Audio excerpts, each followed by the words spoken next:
Nandito na ang ating napakaastig na Tagalog recap ng Marvel TV series na ang Eyes of Wakanda episodes 1-4.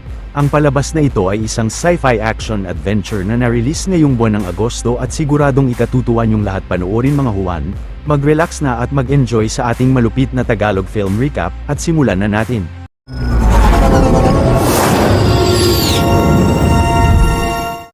Isang araw sa kaharian ng Wakanda noong 1260 BC, ang leader ng mga Dora Milaje na si Akia ay inatasan ng dating miyembro nilang si Noni na ibalik sa kaharian nila ang dating kapitan ng Royal Guard na si Enkati the Lion pati na ang mga nakuha nitong mga makapangyarihang sandata. Si Noni raw ang napili ni Akia dahil siya lang ang hindi nasanay ni Enkati at wala itong alam na mga impormasyon tungkol sa kanya. Pero pag nagtagumpay si Noni sa misyon ay ibabalik siya ni Akia sa Dora Milaje. Makalipas ang 2 buwan ay nagtungo si Noni sa Crete Island sa Greece at kalaunan ng malaking grupo ng mga pirata ni Enkati ay inatake ang isla. Walang awang tinapos ng mga tauhan ni Enkati ang lahat ng mga sundalo ng isla na lumaban sa kanila at sinunog pa ang ilang kabahayan sa lugar. Ang isang matapang na sundalo ay napabagsak ang ilang kalaban at pagbaba ni Enkati sa isla ay inatake rin niya ang Lion subalit mabilis na nawasak ng leader ang sandata niya. Maya-maya ay nagawang masakop ni Enkati ang buong Crete Island at si Noni kasama ang mga mamamayan ng isla ay sinabihan ng mga sundalo na bahagi na sila ng kaharian ng Lion. Pagkatapos ay sinimulan ng mga sundalo na tatakan ng marka ng leon ang mga mamamayan pero si Noni ay magaling na kinalaban at pinabagsak ang mga sundalo. Nang tumanggi ang isang kalaban na sabihin kay Noni ang lokasyon ng Lion ay tinapos niya ito at iniwan sa mga mamamayan ng Crete ang mga sandata na nakuha niya sa mga kalaban. Ilang saglit ay nakita ni Noni na pinunta ng mga sundalo ni Enkati ang napakaraming barko nila sa daungan ng isla at ang babae ay palihim na pumunta sa isa sa mga barko at pagpasok sa loob ay nagpanggap siyang isang sundalo. Nakita ni Noni roon na puwersahang tinuturuan ang mga kababaihan ng isla at pinagsusuot sila ng mga kasuotan na naaayon sa pamamaraan ni Enkati. Nang walang awang sinaktan ng leader ng mga sundalo ang isang babae ay mabilis na pinigilan nito ni Noni ngunit agad na pinatunog ng mga babae ang kampana at nagmadaling tumakas si Noni sa barko. Subalit ang iba pang mga Lion Guard sa kabilang barko ay nagmadaling inatake si Noni na nakita ni Enkati mula sa chamber niya. Pero dahil sa matinding hand-to-hand combat skill ng dating miyembro ng Dora Milaje ay magaling na napabagsak niya ang ilang mga tauhan ni Enkati, ngunit nang napalibutan si Noni ng mas maraming sundalo ay napilitan siyang tumalon sa dagat at nakita niya sa ilalim ang maraming kalansay ng mga taong tinapos ni Enkati. Pag-ahon ni Noni sa tubig ay nakita niya sa kabilang barko ang mga sundalo na gumagawa ng maraming pusas. Biglang inatake si Noni ng Ronin swordsman at nahulog sila sa loob ng barko pero mabilis na natapos ng babae ang kalaban. Samantala nang narealize ng Lion na pinadala si Noni ni Akia upang tapusin siya ay agad na sinuot niya ang makapangyarihan niyang Wakandan armor at sandata. Ilang saglit paglabas ni Noni sa barko ay mabilis na tinapos niya ang isa pang tauhan ni Enkati sa daan at nang nakita siya ng Lion sa labas ay pinapasok siya nito sa loob ng chamber niya. Matapang na sinabihan ni Noni si Enkati na sumama sa kanya pabalik ng Wakanda pero binunyag ng Lion na dati rin siyang isang field agent na pinadala sa lugar na yun. Pagkatapos ay pinunta ni Enkati si Noni sa kabilang parte ng chamber at sinabing dati siyang miyembro ng mga sekretong spy ng Wakanda na sinugo sa iba't ibang parte ng mundo na tinatawag na mga war dogs. Ngunit ayon kay Enkati ay pinadala sila sa lugar na iyon upang mamatay. Pagkatapos ay hinikayat niya si Noni na makipag-isa sa kanila upang maging malaya na rin siya mula sa kaharian ng Wakanda. Pero nasabi ni Noni kay Enkati na mali ang paniniwala niya sa Wakanda at matapang na kinalaban ng babae ang Lion upang mabalik ito sa bansa nila. Pero kahit pa napakagaling makipaglaban ni Enkati at tila magagapi si Noni ng Lion ay hindi siya sumukong makipagsagupaan sa leader. Kalaunan ay nagawang matanggal ni Noni ang vibranium na baluti ni Enkati at ginamit niya ito upang kalabanin ng Lion. Nagawang mahiwa ng Lion ang kanang mata ni Noni pero mabilis na nasaksak niya ang vibranium na maskara ng kalaban at paghagis ni Enkati rito ay sumabog ito ng malakas. Nagtamo ng matinding sugat si Enkati sa pagsabog at dahil na-realize niyang natalo siya sa laban nila ay napagdesisyonan niyang pasabugin ang buong barko niya. Pero si Noni ay nagmadaling tumalon sa barko subalit hindi niya nagawang makuha ang ilang mga vibranium na kagamitan na nahulog sa dagat maliban sa maskarang leon ni Enkati. Maliit na pabor lang mga Juan, kung mahilig kayo sa mga ganitong Tagalog recap ay huwag niyong kalimutan na mag-subscribe sa channel natin dahil marami pa tayong upload na mga exciting na recap katulad nito. Makalipas ang ilang araw pagbalik ni Noni sa Wakanda na may nakakabit ng eye patch sa mata ay ni-report niya kay Akia na nabigo siyang mabalik ang mga kagamitan na nanakaw ni Enkati. Nasabi naman ni Akia na ang importante ay napigilan ni Noni si Enkati at ginawa niya muli siyang isang Dora Milaje. Pero tumanggi si Noni at nasabing nais niyang maging isang field agent o war dog upang mabalik niya ang mga nanakaw na mga Wakandan technology nila. Dahil habang nasa ibang bansa ang mga kagamitan nila ay magdudulot ito ng banta sa Wakanda. Inamin naman ni Akiya na isang pagsubok ang misyon ni Noni bilang paghahanda niya upang maging isang war dog, pagkatapos ay sumang-ayon sa kanya ang leader habang pinagmamasdan nila ang sekretong war dogs headquarters sa di kalayuan.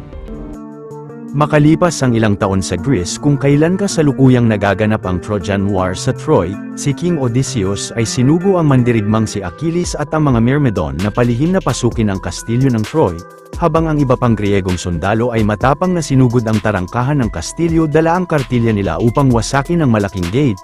Isa sa mga kasamahan ni Achilles ay si Bekay na isang undercover war dog ng Wakanda sa pangalang Memnon. Kalaunan ay nakita ni Memnon sa di kalayuan ang Helen of Troy na suot ang isang vibranium jewel na ang misyon niyang mabalik sa Wakanda.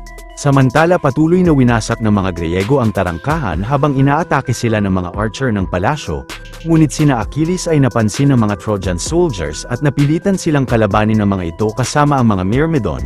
Hindi nagtagal ay natapos ni na Achilles ang ilang mga Trojan soldier pero nang matatamaan siya ng pana ay mabilis na napigilan ito ni Memnon.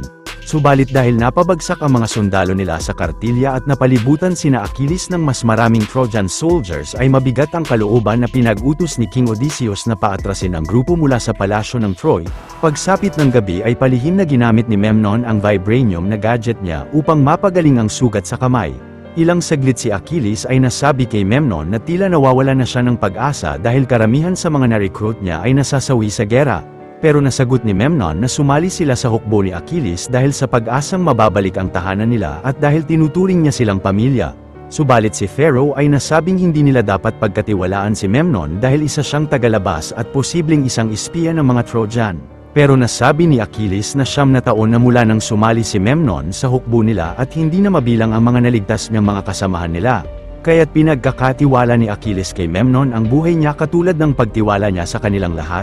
Si King Odysseus naman ay nasabing plano niyang magregalo sa Troy ng isang malaking kabayong estatwa at gamit ito ay magagawa nilang makapasok sa palasyo at magtatagumpay sila sa gera. Maya-maya ay ginamit ni Memnon ang Wakandan device niya upang i-report sa superior niya na malaki ang posibilidad na makuha niya ang artifact sa Trojan Palace sa lalong madaling panahon. Makalipas ang ilang araw ay malapit nang matapos ang ipinatayong malaking kabayong estatwa ni King Odysseus.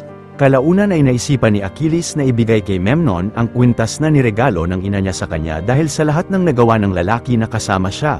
Pagsapit ng gabi ay habang nasa loob ng higanteng estatwa sina Achilles at ang mga Myrmidon ay iniregalo na ito ni King Odysseus sa palasyo ng Troy bilang simbolo ng kapayapaan nila. Pero maya-maya habang natutulog na ang karamihan sa mga Trojan ay tahimik na lumabas sina Achilles ng higanteng kabayo. Pagkatapos ay palihim na tinapos ni na Achilles ang ilang mga bantay sa iba't ibang parte ng palasyo bago pinapasok ng grupo sa loob ang buong hukbo nila. Patuloy na nagpatumba sina Achilles ng iba pang mga Trojan soldier sa daan subalit ang isa ay nagawang mapatunog ang kampana. Mabilis na pinalibutan sina Achilles ng napakaraming sundalo ng Troy pero matapang na kinalaban nila ang mga ito. Ngunit sa gitna ng pakikipagsagupaan ni Achilles sa mga Trojan soldier ay napansin niya si Memnon na papunta sa taas ng palasyo. Gamit ang dalawang patalim ni Memnon ay inakyat ng lalaki ang matarik na pader ng palasyo hanggang sa narating niya ang chamber ng Helen of Troy. Agad na kinuha ni Memnon ang vibranium jewel kay Helen at sinabihan niya ang dalawa na tumakas na ng palasyo dahil wala siyang pakialam sa kanila o sa Troy. Subalit biglang nakita ni Achilles si Memnon na pinapatakas sina Helen at nasabing nagsinungaling sa kanya ang kaibigan noon pa at inakalang totoo ang nasabi ni Pharaoh na isa siyang Trojan spy. Ngunit dahil hindi maaaring sabihin ni Memnon ang tungkol sa misyon niya ay wala siyang nasabi kay Achilles at malakas na natulak siya nito na kinahulog ng artifact. Sinubukang wasakin ni Achilles ang kwintas subalit sumabog ang kinetic energy ng vibranium at dahil sa nakitang kapangyarihan mula sa kwintas ay naisipan ni Achilles na ibigay ito sa kaharian ng Greece. Gamit naman ng vibranium na sandata ni Memnon sa mga kamay ay napilitan siyang kalabanin si Achilles upang makuha sa kanya ang artifact. Magaling na nakipagsagupaan si Achilles kay Memnon pero hindi nagtagal ay nagawa niyang mahiwa ang isang paa ng kaibigan. Subalit nang pinagpilitan pa rin ni Achilles na kalabanin si Memnon ay nagawa niya itong masaksak sa tiyan na kinabagsak nito. Malungkot na nasabi ni Memnon kay Achilles na nagawa niya ang lahat ng iyon para sa tahanan niya at hindi lahat ng nasabi niya sa kanya ay kasinungalingan. Nang binawian na ng buhay si Achilles ay nag-iwan si Bekay ng mga gold coin sa mga mata ng kaibigan bago niya kunin ang artifact at umalis ng lugar. Makalipas ang 6 na buwan ay nakabalik na si Bakay sa Wakanda at humarap siya kay Noni na ang bagong direktor na ng War Dogs. Ngunit nasabi ni Bakay kay Noni na ngayong nandoon na siya ay pakiramdam niya ay hindi siya isang Wakandan at pinakiusapan niya ang direktor na isugo uli siya sa labas ng Wakanda. Sumang-ayon si Noni sa request ni Bakay pero sinabihan niya ang lalaki na siguraduhin iyon ang ninanais niya dahil posibleng maliga siya sa landas na tatahakin niya. Si Bakay naman ay napatingin sa kwintas ni Achilles at tila nagkaroon siya ng plano rito. Sa China noong 1400 AD, ang babaeng si Jorani ay nakita ang Wakandan war dog na si Basha na walang malay sa isang bundok na nababalot ng nyebe. Dinala ni Jorani si Basha sa bahay niya at doon siya ginamot ng babae. Nang bahagyang bumalik na ang lakas ni Basha ay dito na nagsimula ang relasyon nila ni Jorani. Isang araw ay dinala ni Jorani si Basha sa templo nila at doon nakita ng lalaki ang vibranium artifact na ang misyon niyang maibalik sa Wakanda. Isang umaga ay palihim na iniwan ni Basha si Jorani sa bahay niya pero pagdating ng lalaki sa templo ay hindi niya makuha ang vibranium sa rebulto kaya't kinuha niya ang buong artifact. Subalit napansin ng mga bantay sa labas na kinuha ni Basha ang rebulto at ang lalaki ay nagmadaling tumakbo palayo. Pagkatapos ay ginamit ni Basha ang isang kartilya upang makalabas ng village at pumunta siya sa lugar kung saan bumagsak ang Wakandan airship niya. Pero si Jorani suot ang Iron Fist suit niya ay palihim na sumakay sa aircraft ni Basha bago niya paliparin ang sasakyan pabalik ng Wakanda. Pagkatapos ay nag-report si Basha sa coordinating officer niyang si Captain Ibo na napag-alaman niyang walang aktwal na dragon sa village at isa lang itong pamahiin. Pero nakuha na niya ang artifact at pabalik na siya sa bansa nila. Maya-maya ay nakarating na si Basha sa Wakanda at bumaba siya sa War Dog headquarter nila at sinalubong siya ni Captain Ibo.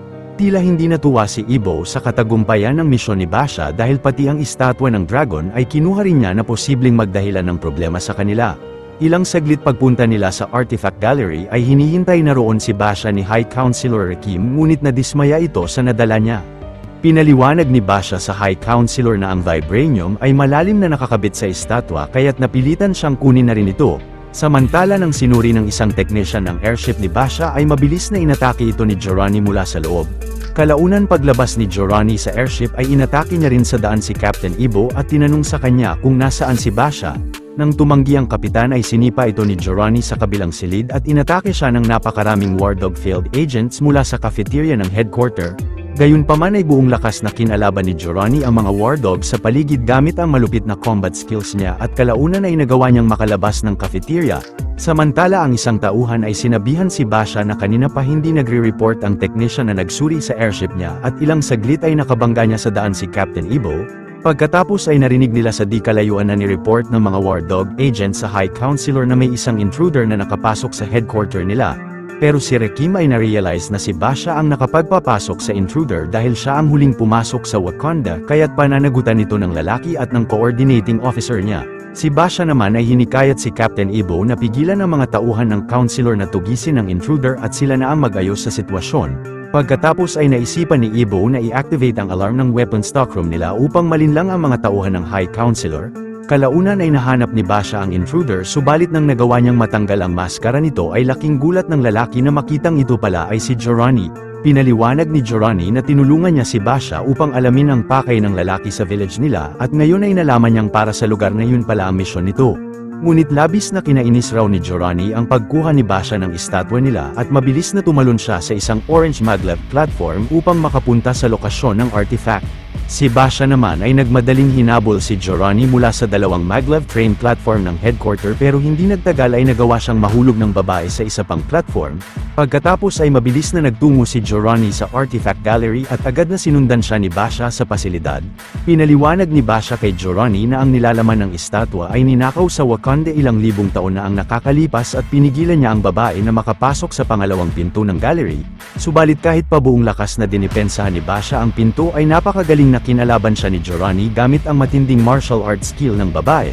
Naisipan ni Basha na gamitin ang mga vibranium artifact na sandata ng pasilidad laban kay Jorani pero ang babae ay nagagawa pa rin siyang mapabagsak ng ilang beses. Pero kalaunan ay nagawang magapos ni Basha si Jorani sa kisame ng gallery. Nang nagtakang natanong ni Basha kung paano niya nagagawa ang lahat ng iyon ay nasagot ng babae na siya ang nakagapi sa immortal dragon na si Xiao Luo. Kaya't mula sa nawasak na puso ng dragon ay nagkaroon si Jorani ng napakalakas na kapangyarihan bilang ang Iron Fist. Ilang saglit ay dumating si Captain Ibo sa gallery at agad na pinigilan ni Basha ang kapitan na atakihin si Jorani. Pero ang babae ay ginamit ang Iron Fist niya upang matanggal ang vibranium sa estatwa at binigay ito kay Basha. Nagpasensya naman si Basha kay Ibo at kay Giovanni dahil hindi niya magawang mapagkatiwalaan ang babae upang matulungan siya nito na makuha ang vibranium sa estatwa. Pero mabilis na pinasok ni Basha si Giovanni sa kabilang silid at sinuntok niya si Ibo bago makarating ang High Counselor sa Artifact Gallery. Pagkatapos ay nagdahilan si Basha sa Counselor na nagsagawa lang pala si Captain Ibo ng training exercise at nagsuot pa ng kakaibang suit upang masubukan sila kung sakaling may pumasok na intruder sa headquarter nila. Nang sinabi ni Ibo na totoo ang sinasabi ni Basha ay kinatuwa ng Counselor ang nagawa ng kapitan at naisipan nitong gawin rin siyang failed agent nila na kinatuwa rin niya. Kalaunan pag-alis ni Rekim ay nilabas na nina Basha si Giovanni sa silid at tinulungan ng dalawa ang babae na makalabas ng Wakanda nang walang makakapansin. Sa Adwa City ng Ethiopia noong 1896, ang war dog na si Kuda kasama ang pangatlong prinsipe ng Wakanda na si Tefari ay nagtungo sa lugar upang kunin ang isang vibranium axe. Habang nagaganap ang matinding Italo-Ethiopian War sa buong Adwa City ay palihim na nilapitan ng dalawa ang bahay kung nasaan ang artifact. Subalit dahil sobrang mapanganib kina Kuda ang sitwasyon ng syudad ay nasabi niya sa prinsipe na pansamantalang itigil muna ang misyon nila. Pero nasagot ni Prince Tefari na hindi niya matatanggap na babalik sila sa Wakanda na walang dala at yun na ang oras upang mapatunayan ang mga sarili nila. Pagkatapos ay mag-isang sumugod si Prince Tefari sa bahay ng target nila nang walang pahintulot ni Kuda at hindi nagtagal ay nagtagumpay siyang makuha ang vibranium axe nang hindi napapahamak. Pero kinagalit ni Kuda ang nagawa ng prinsipe dahil posibleng mapahamak siya roon. Maya-maya sakay ang high-tech na sasakyan ni Kuda ay sinimulan nilang maglakbay pabalik ng Wakanda habang pinapagalitan pa rin ng lalaki si Prince Tefari. Subalit hindi nagtagal ay biglang lumitaw sa harap ni Kuda ang isang misteryosong agent at malakas na pinabagsak nito ang sasakyan nila. Pagkatapos ay sinimulang hanapin ng misteryosong agent ang palakol sa sasakyan pero agad na pinigilan siya ni Kuda ngunit nabalibag siya nito. Si Prince Tefari naman ang buong lakas na nakipagsagupaan sa kalaban ngunit kahit nagtulungan pa sila ni Kuda ay magaling na na-overpower sila ng kalaban.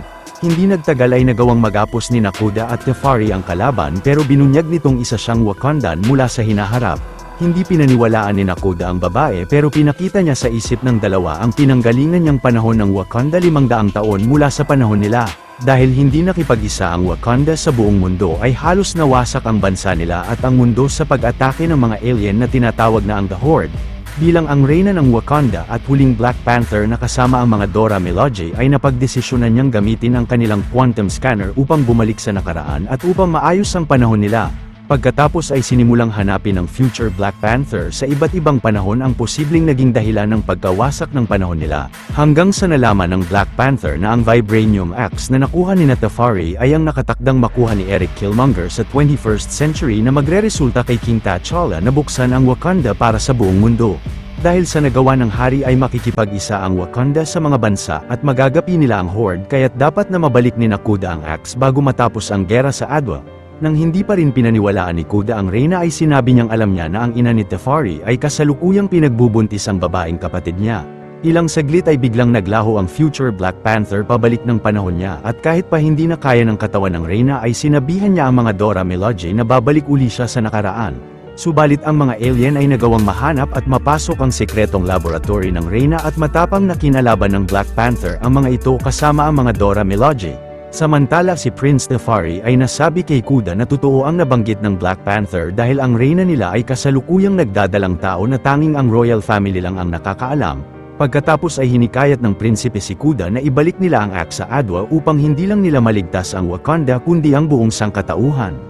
Pero kahit palabis na nangangamba si Kuda na malaki ang posibilidad na mamamatay sila sa Adwa ay sumang-ayon na rin siya kay Tefari. Sa kasalukuyan na yun ay labis na nahihirapan ang reyna at ang mga Dora Milaje na pabagsakin ang maraming alien na sumusugod sa kanila. Pero binigay ni Black Panther ang buong lakas upang protektahan ang lagusan ng quantum scanner papunta sa panahon ni Tefari. Hindi nagtagal ay nakabalik na si Kuda sa Adwa City at nakita nilang hindi pa rin natatapos ang gera sa lugar. Nang napansin ng dalawa ng ilang mga Italian soldier sa daan ay magaling na napatumba nila ang mga ito. Patuloy na tinahak ni Kuda ang landas papunta sa bahay kung saan nakuha ni Prince Tefari ang palakol.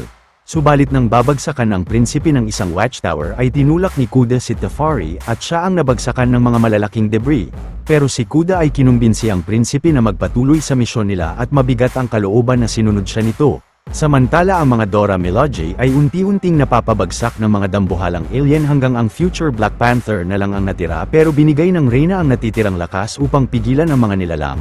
Kalaunan pagpasok ni Prince Tefari sa bahay ay nagmadaling binalik niya ang Vibranium Axe sa loob ng isang orasan. Pagkatapos ay agad na bumalik ang prinsipe kay Kuda upang tanggalin ang mga debris na bumagsak sa kanya at inalalayan niya itong maglakad palayo ng lugar. Makalipas ang ilang araw pagbalik ng dalawa sa Wakanda ay nagdahilan si Prince Tefari sa Tribal Council na nawasak na ng gera ang palakol at bilang prinsipe ay siya ang nagutos kay Kuda na umatras na sila sa misyon. Ilang saglit ay nasabi ni Kuda kay Tefari na walang kahit sinong makakaalam ng pagligtas niya sa hinaharap nila. Pero nasagot ng prinsipe na ang misyon ang mahalaga at hindi ang kwento na sasabihin tungkol dito. Dito na nagwawakas ang istorya ng pelikula. Kung natuwa at nagustuhan nyo ang ating tinampok na pelikula ngayong araw ay maaari nyo rin panuorin ang iba pang mga Tagalog recaps natin sa main page ng ating channel, at syempre huwag nyong kalimutan na mag-like, subscribe at mag-hit ng notification bell dahil marami pa tayong tatampok na exciting na mga pelikula sa mga susunod na linggo. See you on the next one mga Juan.